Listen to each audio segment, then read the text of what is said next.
iOS 26 bisa jadi update OS terakhir untuk iPhone SE 2020 dan iPhone lain dengan prosesor A13 Bionic seperti iPhone 11 series.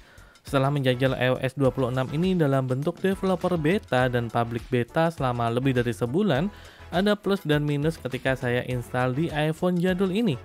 Lantas terbesit di pikiran saya, apakah iOS 26 ini layak diinstal ketika rilis resmi nanti? Kelebihan terbesar iOS 26 ketika diinstal di iPhone jadul iPhone SE 2020 milik saya ini adalah tampilannya yang bikin pangling. Gimana nggak, dari iOS 18 yang punya desain flat, iOS 26 ini hadir dengan desain liquid glass ala-ala Windows Aero di Vista dan Windows 7 kalau kalian ingat. Dan yang paling menarik dari desain ini adalah gimana interaksi desain transparan ini dengan background atau apapun yang ada di belakangnya. Misalnya aja di aplikasi foto, kalau kalian scroll fotonya, maka bar transparan di bagian bawah akan nampilin efek liquid yang menarik tergantung dari foto yang lewat di bar transparan tersebut pas kita scroll-scroll foto. Di tampilan browsernya juga begitu, bagian address barnya juga transparan sehingga bisa nampilin efek liquid pas kita scroll-scroll tergantung dari background di belakangnya. Dan hal tersebut terjadi di banyak elemen lainnya. Hal ini kayak kecil sih, tapi bikin nagih kalau lama-lama kalian ngelihat efek ini di iPhone kalian. Nah, kita juga bisa mengkustomisasi tampilan icon di iOS 26, mulai dari default sebagai ikon standarnya, yang juga ngasih efek 3D glass terutama di ikon aplikasi bawaan, dan beberapa ikon aplikasi yang punya logo dengan background putih kayak CapCut, Outlook, Google Maps, sampai Google Drive. Tapi untuk aplikasi yang ikonnya full kayak Mobile Legends dan Tokopedia, hampir nggak ada perubahan berarti. Nah, balik lagi ke per-ikonan, selain default ada ikon gelap yang jadi standar kalau kalian aktifin mode malam, tapi yang menarik adalah adanya ikon transparan dan transparan tapi ada warnanya. Ya, kalian bisa utak-atik aja sendiri kalau sudah install iOS 26 di iPhone kalian yang support iOS ini. Tapi yang menarik adalah semua kustomisasi tersebut termasuk tampilan animasi dan segala tampilan liquid glass ini berjalan cukup baik di iPhone yang sudah berusia 5 tahun ini. Dengan beberapa catatan, nanti saya akan bahas di kekurangannya dan kenapa saya kepikiran untuk stay aja di iOS 18 terlepas dari iOS ini masih dalam public beta.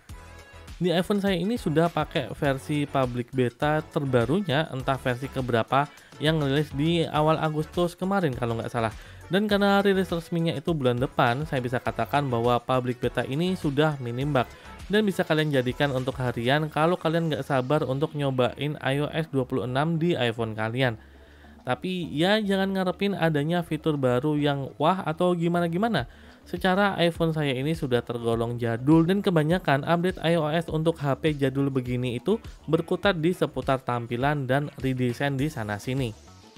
Untuk ketahanan baterai hampir sama ya dengan versi iOS 18. Di iOS 26 ini saya bisa dapatin screen on time itu di angka 3 jam pakai baterai Hypotanos yang performanya di bawah baterai Cortex Double Power. Lain kali deh saya ceritain bagusan baterai Cortex atau Hypo kalau kalian pengen ganti baterai untuk iPhone SE 2020 ini. Walaupun secara general iOS 26 ini sudah bagus dan bisa jalan di iPhone jadul saya ini, tapi saya kepikiran untuk stay aja di iOS 18. Karena apa? Ada 3 alasan besar. Yang pertama adalah tampilan liquid glass di iOS 26 ini terkadang terasa menu-menuhin layar ya, apalagi di iPhone kecil kayak gini. Saya sih lebih prefer ke tampilan flat di iOS 18 yang sudah familiar dan desain flat kayak gini hampir dipakai di banyak ponsel zaman sekarang, baik di iPhone ataupun di Android. Memang sih hal ini bersifat subjektif dan mungkin saja karena saya masih belum bisa beradaptasi dengan tampilan barunya. Tapi selain masih kurang sreg dengan tampilannya, performanya juga terasa nggak sesmooth di iOS 18. Nah, itu alasan kedua saya untuk stay di iOS 18. Terkadang kalau kita scroll-scroll baik di menu settingan ataupun antar halaman aplikasi dan lainnya, terdapat sedikit lag ataupun ikon yang ngeload ulang, di mana di versi sebelumnya saya nggak ngerasain kayak gini. Ya emang sih ini masih public beta, dan yang saya rasain dari versi developer beta ke public beta, performanya itu cukup membaik. Tapi secara general ya, kan saya pakai iPhone SE 2020 ini sejak rilis awal di tahun 2020 yang lalu. sampai tahun 2025 ini. Nah, kalau dibandingkan dengan OS pertamanya di iOS 13 dengan iOS saat ini yaitu iOS 18, saya ngerasain adanya penurunan performa yang cukup terasa. Walaupun sebagai gantinya kita bisa dapatin tampilan yang lebih kekinian. Tapi jelas kalau update OS dari tahun ke tahun itu nggak akan nambah performa iPhone kalian, malah akan nambah berat performanya karena update tersebut membawa beberapa fitur-fitur baru.